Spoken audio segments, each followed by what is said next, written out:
Well, the Bills' passing offense needs a little bit of fixing. Welcome to the Buffalo End Zone Podcast, everyone.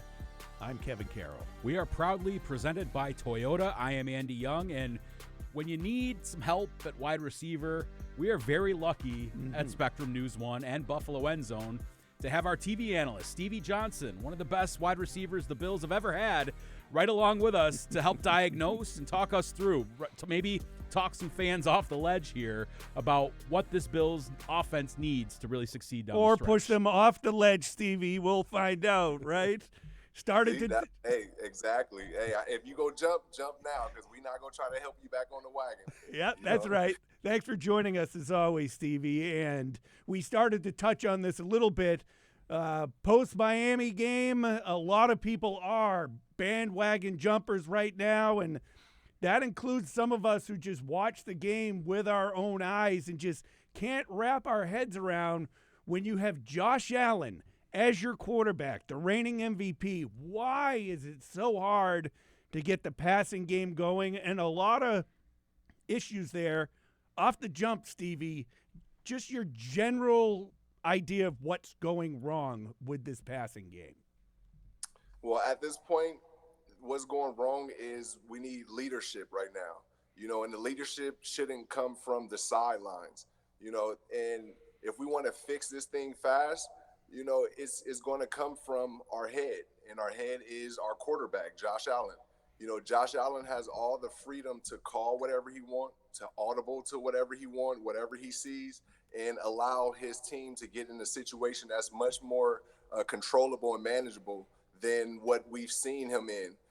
Considering, everyone's saying about the passing game and guys getting open and getting separation, that's relying on big plays all the time. We don't need to have big plays all the time. We need to be consistent and efficient, I would say. Not even consistent, because we're showing consistency throwing those underneath passes and things, but we need to be efficient with it. And when I say efficiency, that's timing.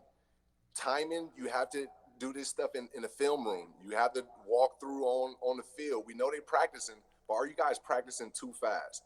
Because what the outside is seeing is a lot of missed opportunities during blitz situations, missed opportunities towards situations where you should, give a little time and then make cuts, is not in sync right now. So it starts with our quarterback and it'll finish in the film room to make things much more easier for the passing game.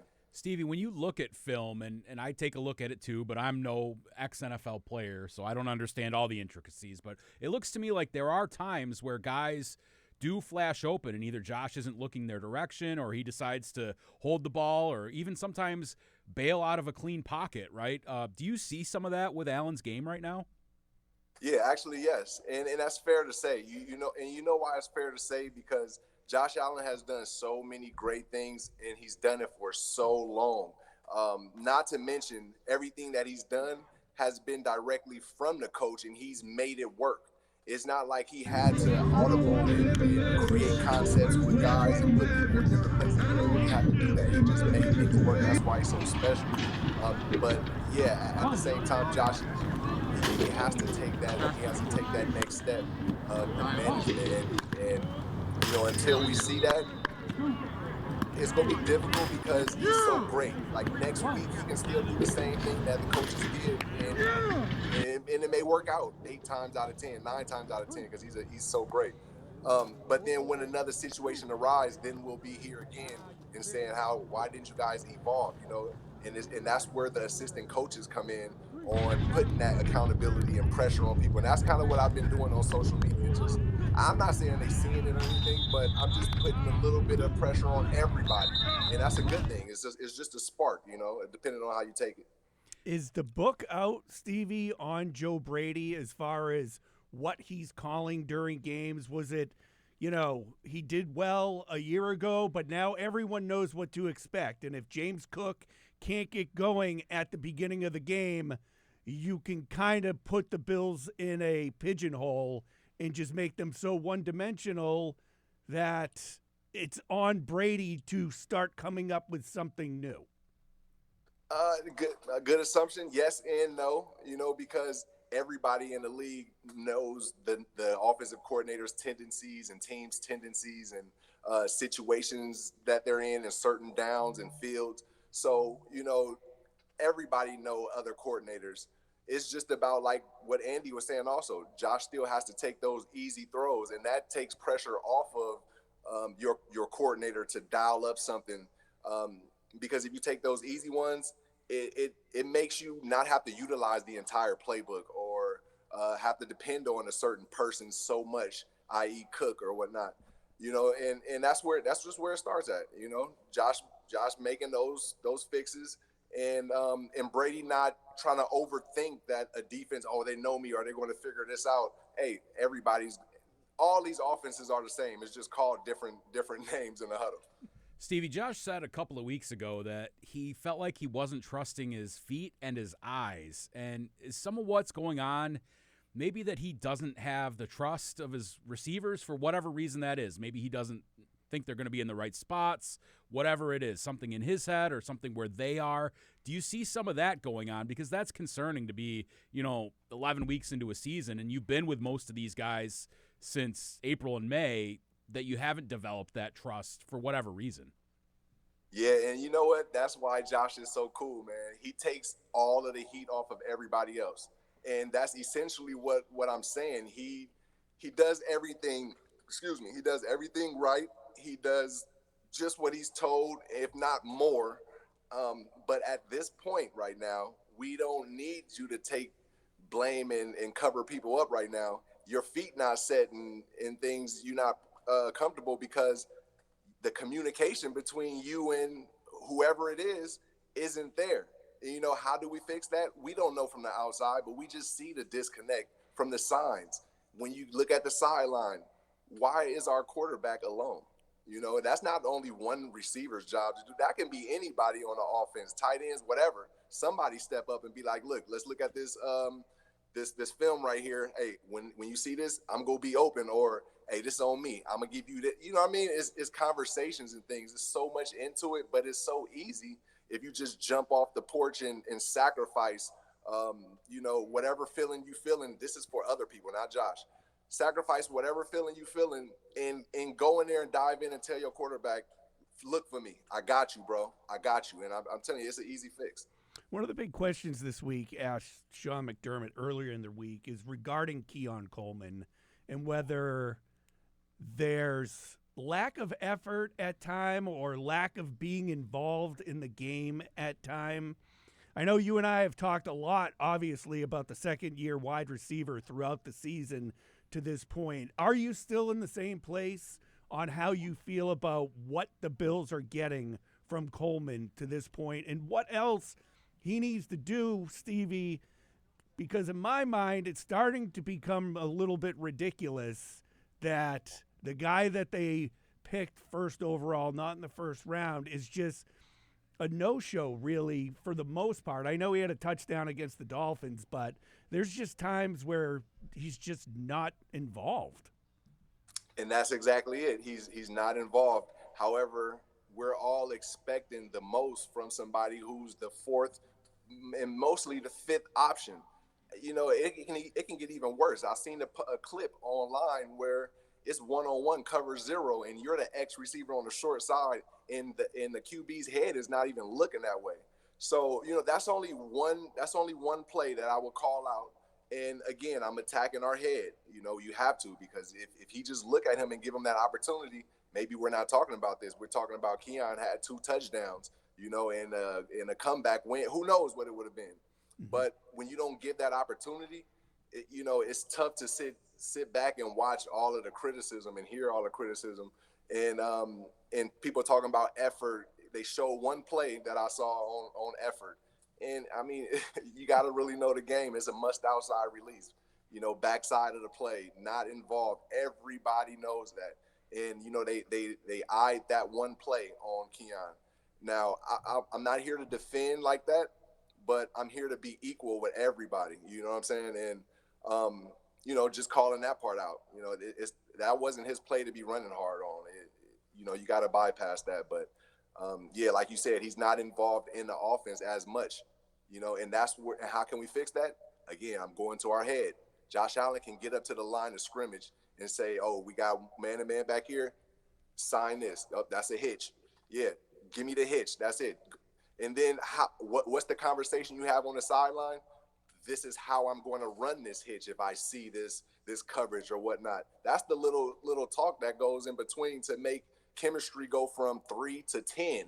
You know what I'm saying? So it's simple fixes, and we've seen Josh do this in years past. He just got to do it with new players now and take that lead on it. We've heard a lot of talk about Joe Brady. Okay, you have who you have at receiver right now, and we'll talk about some of the other guys on the practice squad, things like that. Are there things Brady can do, maybe concepts, maybe types of routes, different little things that Brady can do to help give Josh some easy buttons or help get guys open a little more quickly or easier in places that Allen likes it? You know what? Great question, Andy. And as much as I want to say, yeah, he needs to scheme it up, this and that, but actually Brady's schemes are really good. Some things I don't like on the backside because it seems controlling to me, you know. I'll get to that after this, but no, I don't think he needs to do anything extra aside from telling Josh Allen, here's what I'm going to give you to go into the huddle. But when you go up there and you get to the line, you do whatever you want to do. Give him that freedom. That's the only thing that he needs to do. Now, when I talk about his schemes and what I didn't like on things, I started watching what Keon was doing on the backside and seeing if people was really right and accurate about what he's doing. And I just see a lot of unnecessary things going on, like double moves that you can't get a double move on a DB when you've never ran anything underneath. You haven't hit them with 2 or 3 catches underneath or even attempts, and then you expecting somebody to win deep is difficult in the NFL. These are also elite athletes. So that's a minor thing though. That's something that, again, Josh and Keon can talk about. Hey, instead of me running this double move, I'm just gonna give you a deep hitch or a deep comeback, whatever. And that's what Stevie and Fitz had. That's what Brady and Welker and whoever you want to say, Manning and any of his receivers that he had there, Garcon, it don't matter. But that's what you have, you know, and you have to build that. You have to build that, brothers.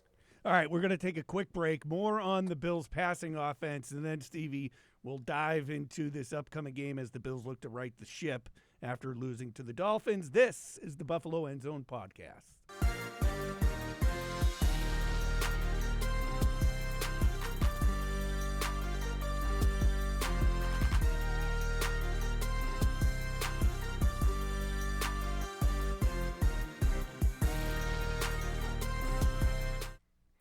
Welcome back, everyone. The conversation continues. We're talking about the Bills' passing game ahead of their game against the Buccaneers, coming off their bad performance down in Miami.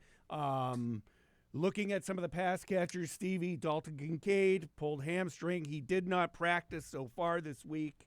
Khalil Shakir banged up, was in a red jersey on Wednesday for practice, but Joshua Palmer practicing in full for the first time since he went out against Atlanta. So a lot has been talked about, well, maybe when you get Palmer back, because things were heating up, that will spark this passing game a little bit more because it looked like they had something going against Atlanta. But I'll preface that by saying that was just a couple of plays. It wasn't like he was lighting it up for a couple of weeks. Yeah, and that's the unfortunate thing because he is looking like he's going to spark things up and then it just gets ultra quiet, you know. So more reps with Josh is going to be the best thing for Palmer. I've been looking forward to seeing him. He's been my shout out from the beginning of the season. But, you know, I've only seen minimal production. So, yeah, I'm hoping he's taking heed of everything and, you know, ultimately taking heed of taking that leadership role. Maybe he's the guy who needs to step in with Josh and be in his ear and telling him things so that Josh can understand that he doesn't have to do everything anymore.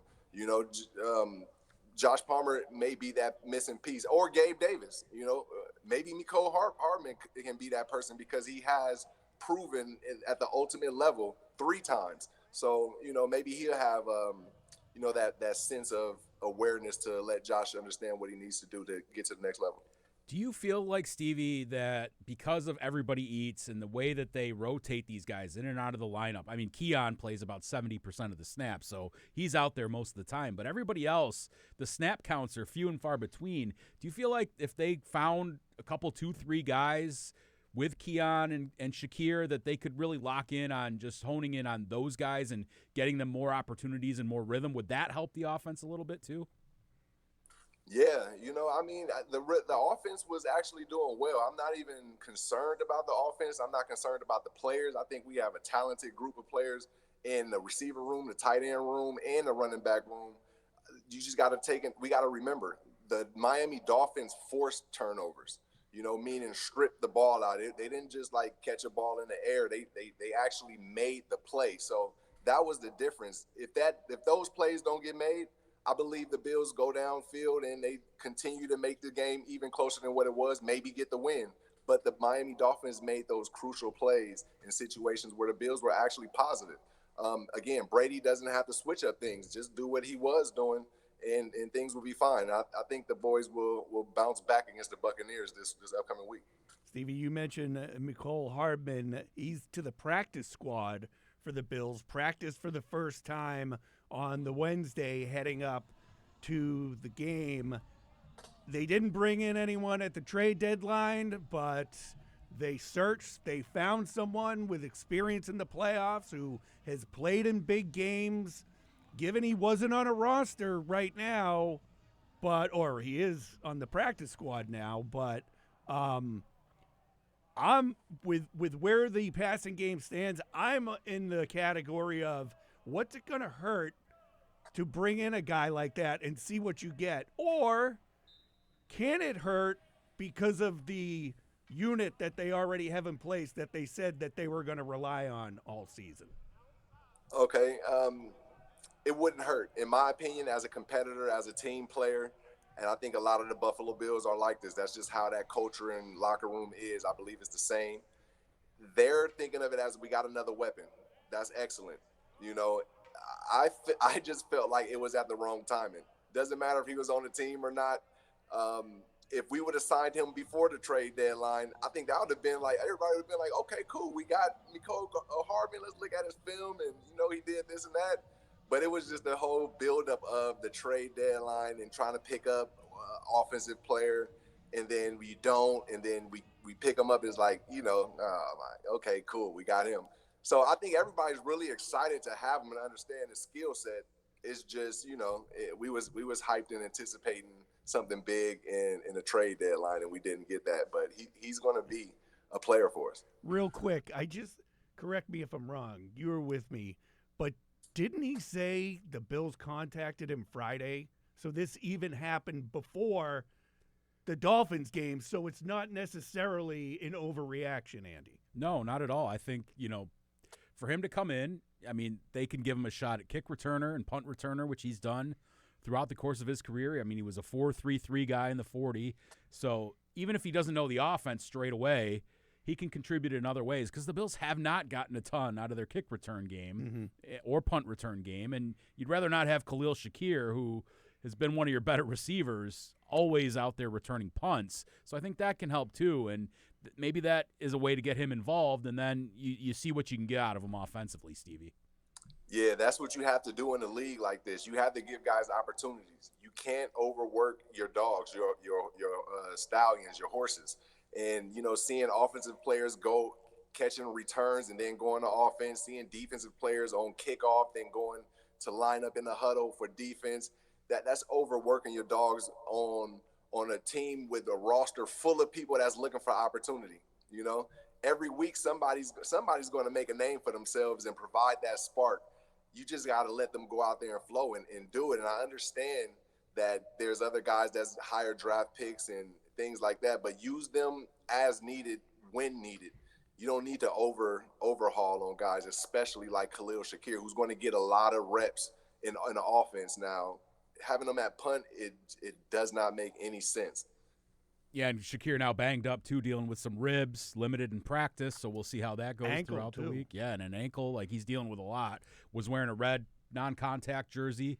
So, I mean, the more you can take off his plate, the better. Stevie, I was wondering about this a little bit. When you look at how much the Bills want to run the football, and they do, and most of the time they're successful, that would tend to make you think that defenses are going to creep up and you'd have a chance to take the top off a little bit. They've got guys with speed, right? Samuel can go. Elijah Moore can go. If they bring in Hardman can go, right? Like, so what's the key to kind of unleashing that aspect of the game a little bit? I know they've tried to avoid Allen turning the football over and making a lot of mistakes through that, but is there something there that can come out of that about taking the top off of defense a little bit? Yeah, utilize that run game like you said, and then Allen just got to not care. He already threw a couple of interceptions. One of the interceptions I feel like he threw purposefully, but yeah, he just got to let it fly. And that's either on the first options underneath after making those run handoff plays, and then on them corner routes, on them deep hitches, on them audibles to Keon, to whoever out there. You got to let it fly and not worry about if you are inaccurate or if it gets picked off. Just trust your playmakers to make the plays, put the ball there, and if they don't, they're accountable for it. You know what I'm saying? Not you. He has to let it rip, though. All right, we're going to take another quick break and then dive into the Bills-Buccaneers game that's coming up on Sunday, another 1 o'clock start. This is the Buffalo End Zone Podcast.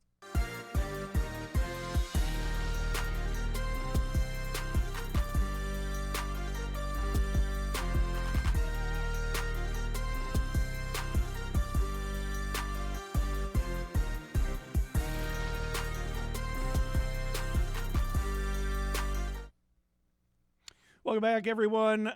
Baker Mayfield, Josh Allen. You go a couple of years back, and Josh Allen's career was on the rise. Baker Mayfield, floating around the NFL from team to team, lands in Tampa Bay, and what a mistake the Browns made, by the way.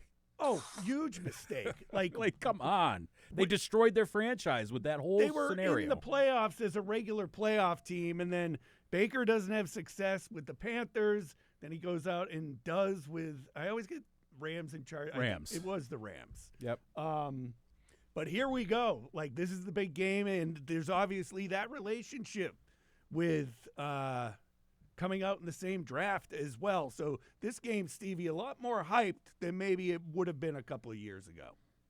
Yeah, and I love that it is. I love that Baker is where he is. He's been the ultimate competitor since watching him in college. Being loud and active, pushing that line. That's what you love out of the game, out of Warriors in this type of game. So I'm glad to see him land with a somewhat veteran team. And, it's going to be a good challenge for him to bring those Buccaneers up to a cold Western New York. And we'll see how they can handle that if they can. Oh, it's cold, all right, Stevie. I was in Miami. That was great. You saw me not sweating for a change. Yeah. Down in Miami, I learned my lesson, wore the polo on the post-game show. So it's 84. I took a picture of a palm tree right before we got to the airport. 3 hours later, I get back, and the ground's covered at the Buffalo airport. It's snow. been brutal here. It's just like, hey, it is what it is. We signed up for this. Yeah. Stevie, I don't know how much you've watched Emeka Egbuka, the rookie wide receiver from Ohio State for the Buccaneers, but, man, really, really impressive player when – you thought about Evans and Godwin and these different guys for them, but, man, this guy's pretty good coming out of the slot. He can play outside, inside. What do you make of his game and the connection he has early with Baker Mayfield? Really great talent. Honestly, every receiver in this league is a great talent, especially when a defense is playing off. If you're playing 7-on-7 or shell, and then you have a quarterback that's looking to feed his playmakers, you're going to get a lot of opportunities. And he's being able to show all the tools in his skill set, as a receiver, showing how shifty he is, showing how patient he is. All of that can be done when you're playing off again. Remember that. Last week, he played against the Patriots, and they was playing some press coverage. And as good as Emeka is, he had one of his lowest outputs because you're playing pressure and playing press man, competing. It's harder for a quarterback to be comfortable and dissect the defense when they're playing press man, plus getting pressure from the line. We have to continue to press and compete no matter whether you go win or lose. If you don't press, most likely you're going to get beaten. That's my opinion. All right, we look at this Bills defense, and maybe they're getting healthier. A lot more players that missed last week, limited or saw limited time.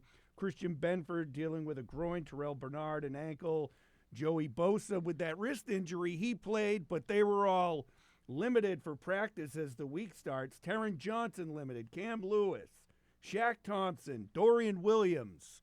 All those guys need it. It's just the list, Stevie, is mind-boggling. And I know we talked about, the team is not going to blame injuries for where they're at, but you're going against such a high-powered offense and a well-run offense.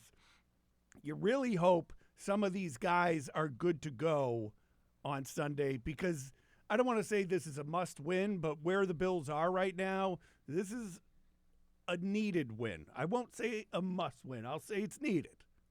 Yeah, for sure. I feel like it's must. A lot of the rest of these 8 games, they're must wins for the Buffalo Bills, because we know what's going to happen if they lose to any of these teams. We're going to cook them on social media, and I don't think they want to hear that. So they must win to avoid all this BS. I would say, injuries happen. We can't never blame it on that. But the fact that we understand that injuries happen is why you have to play these guys that's on the roster as much as you can. You can't keep doubling up with Khalil being an offensive number 1 guy and then using him on punt. There's other guys on the team, that can work with the defensive line too. Don't overwork DQ. If he's not 100% healthy, put in the other guys, so let them play and get more reps, because those little sparks build confidence for those guys. When they put that on film, they feel the love, they feel the energy, and they want to do more. Then when you see these names jump in, we're not like, okay, I wonder if this guy is going to do well for us or not. We know that he's going to do good because he's getting the opportunity, and that's what the Buffalo Bills got to do. Continue to give these guys opportunities and let them flow. Yeah, laundry list of injuries. Couple of good notes for the Bills. A.J. Epenesa, after missing the game with a concussion, he's back.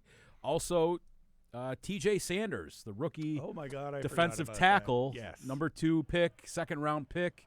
He's back after being out with a knee injury. He had surgery on that knee, actually. He did that back in Week 4 against the Saints, so that's some good news. Stevie, want to get your take on the linebacker position. And there's been some criticism levied against both Terrel Bernard and Matt Milano. A lot of people saying, Milano may have lost a step, which, he's 30-plus. That could certainly happen. Bernard not playing up to his normal standard. And a lot of people are saying maybe he's playing hurt. What have you seen there? Because it seems like they're getting caught out of position a lot of times on runs, or not making some of those heavy plays that they used to make to either slow down the run or break up those passes over the middle. Yeah, so let's break it down from the beginning. So first off, both of our linebackers are undersized in a sense, especially for how they play. That's not a knock. That's just showing how great they are, because the names that they've built, Milano and Bernard, Milano being a bullet for multiple years.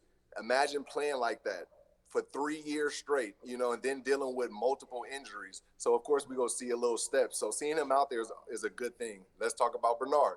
Slim guy, athletic, but he also plays like a bullet. So it's only so much that you can get out of guys like that if you're not going to rotate guys in.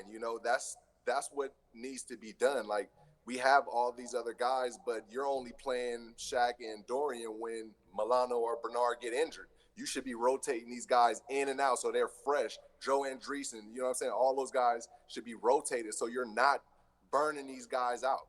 And I think that's what we're seeing. We're seeing our captains out there, like, laying it out on the line while they're playing through injuries. And it's unnecessary while you got guys sitting on the sideline that's not even hoping for somebody to get injured, but just waiting for a chance, hoping for a chance to play.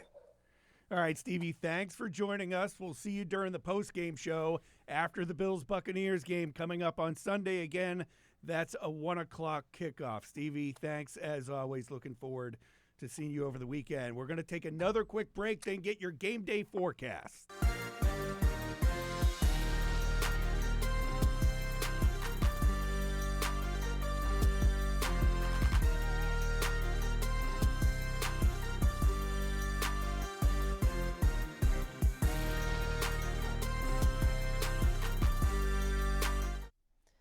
I'm Chief Meteorologist Chris Gilson with your game day forecast. If you're headed to the Bills and Buccaneers game on Sunday at 1 o'clock, Pack the rain gear, and it's also going to be a chilly rain.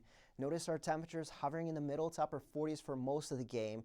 Probably not raining all the time, but some pockets of rain will be possible off and on throughout the game, and of course before the game for tailgating. So it's going to be a day that you need the jackets and the rain gear heading to the Bills and Bucs on Sunday afternoon in Buffalo. Cold November Rain, I believe it was a song by Guns N' Roses, Andy, from back in my heyday when I was cool back in high school. I was never cool in high school. Tell my girl I'll be gone till November. You know that one? No. Wyclef? Of course I don't know that. You knew I didn't know that.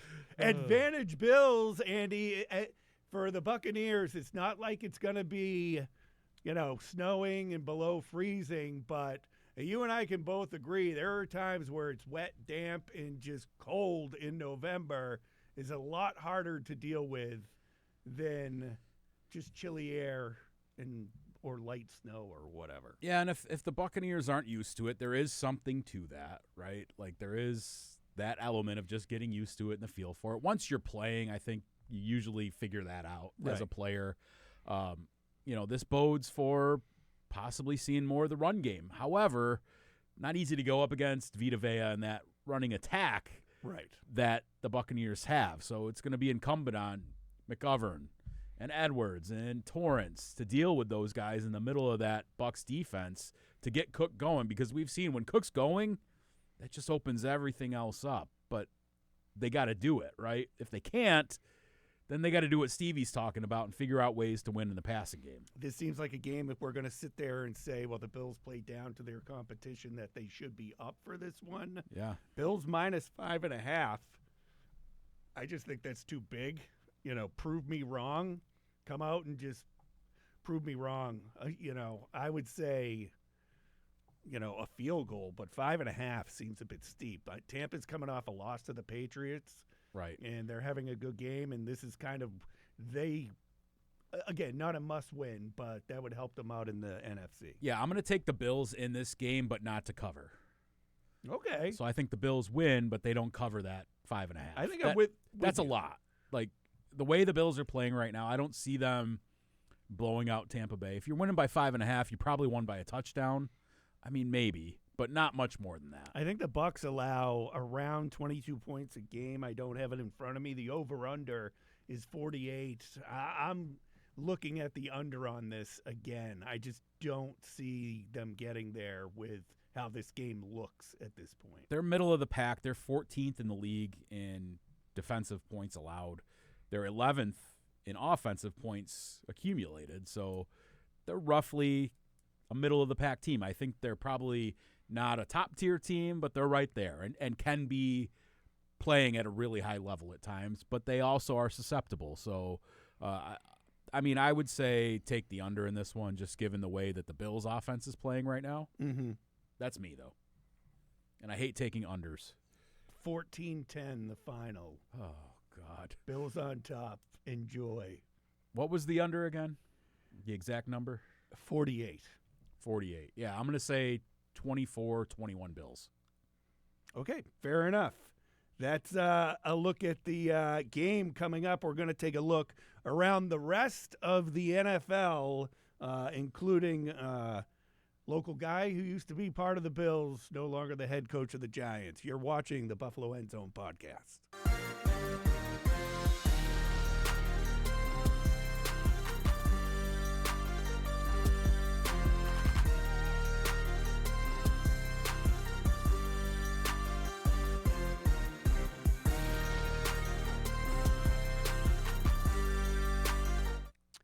All right, welcome back, everybody. A look around the NFL, and we got to start with the news that came down last week that Brian Daboll, once the offensive coordinator for the Bills, did so well, he ended up becoming the Giants head coach, but that is no more, as the Giants have decided to move on from Daboll, but Joe Shane remains the general manager and will lead the coaching search. Yeah, you feel bad for Dabes. I mean, West Seneca guy, went to St. Francis. I think, things just after that really promising start that he had, making the playoffs in his first year with the Giants, you felt like it was almost Coach of the year, wasn't it? Synergy of how the Bills got started with McDermott. I know Dable wasn't there the first year, but he came on with Allen. Right. And that the Bills made the playoffs in McDermott's very first year. Then they took a step back and then got cooking. Just never really all came together. All the stuff with Saquon Barkley, and then ultimately it's just finding a quarterback. Well, it looks like Daniel Jones doing pretty well in Indianapolis now after they jettisoned him. Do you think that played a role with the Giants? They're looking at what Daniel Jones is doing and that Dable couldn't get that out of him? I just think when you have 3-4 years of losing the way they have in a market like that, New York City, where it just didn't look like it was getting there. You saw the little spark with Jackson Dart and Cam Scadaboo, and then Scadaboo gets hurt, controversy with Jackson Dart and concussions and all that stuff. So a lot of talk, though, about Dable coming back to the Bills staff in some capacity as an advisor or something like that. Sean McDermott kind of, put a little water on that. But, I mean, at some point maybe it helps. But I don't know that their relationship was the best. You hear little things that when he left, maybe they were not in the best of places. It's not something that doesn't happen. I mean, Robert Saleh gets let go by the Jets, ends up back with the 49ers. Josh McDaniels at one point was like a head coach and got let go in the middle of the season, and the Patriots brought him back, not in the offensive coordinator role. So there's examples of these guys. I just don't know, and I know life isn't fair, but how fair is that to Joe Brady now? You bring in Dable, who's basically breathing down his neck. Would it be more fair if he gets fired because he stinks? I think that would be more fair. A lot of people think that. I think that would be more fair. I think about, with our powers combined, if we took Brian Dable's passing offense and Joe Brady's running offense and kept Josh Allen from the turnovers, boy. Wasn't Joe Brady a stud at putting passing games together in college, and that's why he went to the Carolina Panthers? Well, he was the passing game coordinator in that season at LSU. Yeah. Where they had Joe Burrow and Jamar Chase, and they were loaded, right? Yeah. Like Justin Jefferson. I mean, you could win calling plays with those guys. Yes, I could. No shot at you, Joe Brady. Just, we're joking. I don't know. I'd give it a whirl. Yeah. Thursday night football. The week kicks off with the Jets at the Patriots. I want to ask you, do you think the Patriots are the real deal? Their schedule is kind of cake, but I got to tell you, one of the big things I keep bringing up is what Drake May has been able to do with what the Patriots have. Older Stephon Diggs, Mac Hollins, and some receivers who you wouldn't think would be doing what they would be able to do. And then I think they got some rookie finally out there named Mike Williams, who's a burner, who showed his speed against the Buccaneers. There's a Mike Williams on some roster everywhere in eternity. Yep. Everybody has a Mike Williams at some point. I absolutely think the Patriots are the real deal. They got a coach who knows what the hell he's doing. Mm-hmm. You could say what you want about Vrabel, but he took Tennessee with Ryan Tannehill to be a 1 seed. He just knows how to win, instills toughness, understanding. He's a guy who's done it, right? Mm-hmm. I'm really impressed by Drake May. Like, the Bills are going to be in a dogfight for this division, I feel like, for a long time. And the Patriots can only improve from here, right? Get some more weapons around him. Mm-hmm. Bulk up your defense, work on your offensive line. And, with a quarterback on a rookie deal, remember what happened with Josh Allen, you can load up elsewhere. AFC East might not be that easy as we thought at the beginning of the year. Colts are off. So the big game I'm looking at is Chiefs-Broncos, Andy, coming up over the weekend. And, the Bills took care of business with the Chiefs. The Broncos, though, might be the team with the stranglehold in the AFC West. Two schools of thought here if you're a Bills fan. Do you want the Broncos to win, bury the Chiefs, push them further, and really keep them out of the playoffs altogether? Or do you want the Chiefs to win to bring the Broncos back down to earth as you're going to be fighting for seeding potentially, that sort of thing? I would say bury the Chiefs, but that's me. I would say bury the Chiefs. It's a real Sophie's choice right there, isn't it? It's tough. All right, we're going to take another quick break. We'll do a 3 and out and then be on our way. This is the Buffalo End Zone Podcast.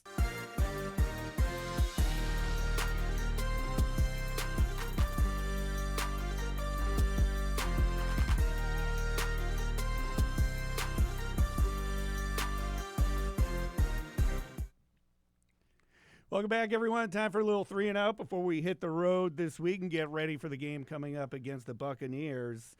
Mark Marrow, Andy, former professional wrestler, joined us for a special Buffalo End Zone podcast earlier in the week. It's a good watch. Yeah, Mark Marrow, who some of you might remember as Johnny B. Bad in WCW in the early to mid-'90s. Then he went to WWE right in the thick of the Attitude Era and was Marvelous Mark Marrow, the Wild Man Mark Marrow. He was married to Sable, who was very famous. And he's from Buffalo. He's from Buffalo, grew up loving the Bills. He met O.J. Simpson, watched Bills games with Jim Kelly's family. So a lot of great stories from Mark Marrow. Check that one out on YouTube or wherever you catch our podcasts. We'll switch to the Sabres, and I find this crazy. The Sabres with 5 overtimes in a row at one point this season. They're still at the bottom of the East and have a ton of work to do, but they look better. They're so injured, though. I understand that, but I think a lot of teams you didn't think were going to be that good this year are good this year. You got to win some of these loser point games. Yeah. You got off to an 0-3 start. You climb back out of it, and then you're kind of like in the middle and like, all right, we're in reaching distance of playoffs.